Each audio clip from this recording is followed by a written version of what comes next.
Hi, and welcome to week 36 of the Monologue Project. This week we have My Name is Tania Head, written by Alexandra Wood. The character is Tania Head. This is a really interesting piece. Based on an actual person who claims to have been in one of the towers during 9/11. Turns out she was in Spain when it all went down, but she had come and sort of pretended to be someone who was a survivor, and then apparently did a lot of good for the survivors in terms of like just some of the stuff that they needed. I did a little bit of research. I didn't go too far down the rabbit hole, but apparently did some good.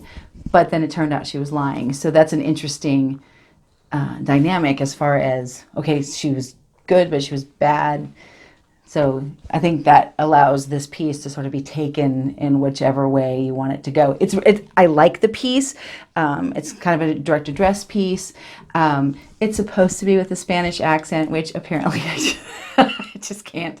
You can't. And in attempting it, I kind of sounded cartoony, and I certainly did not, especially with the subject matter, did not want to portray the character as cartoony. I don't think that's what she was. I mean, she was clearly messed up, but she wasn't a cartoon. So we will not be doing the accent. My apologies that you do not get to hear me completely butcher a Barcelona accent, but that will be for another day.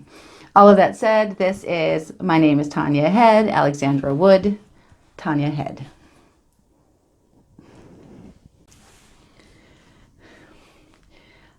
My name is Tania Head.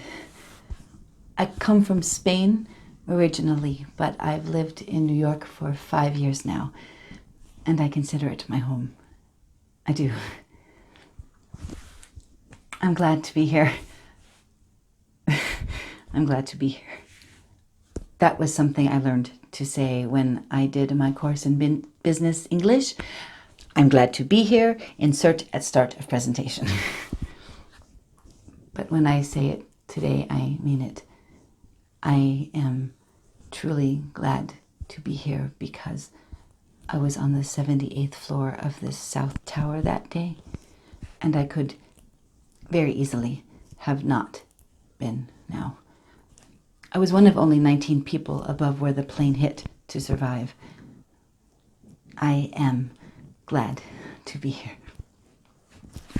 Although I'm only meeting you for the first time, I feel like a kind of family. When I found your site and read what you've written about your experiences that day, it was such a relief. Shall I tell my story? Is that something?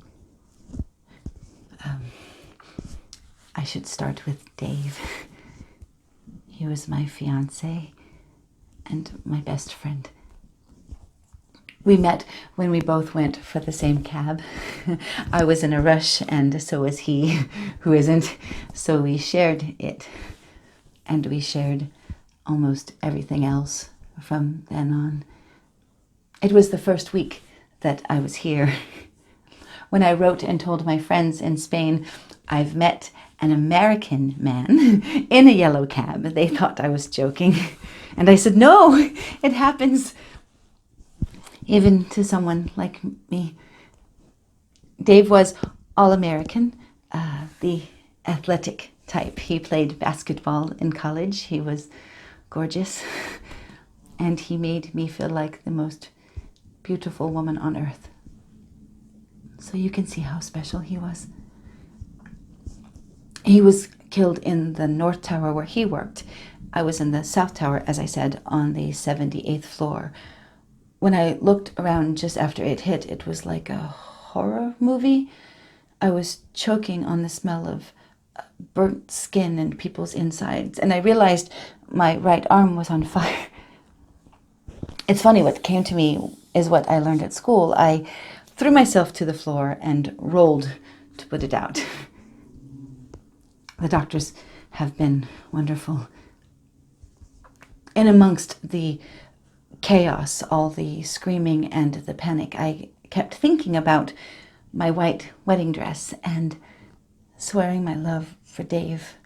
We were supposed to get married that October, and I believe it was him on his way to heaven who led me out of there.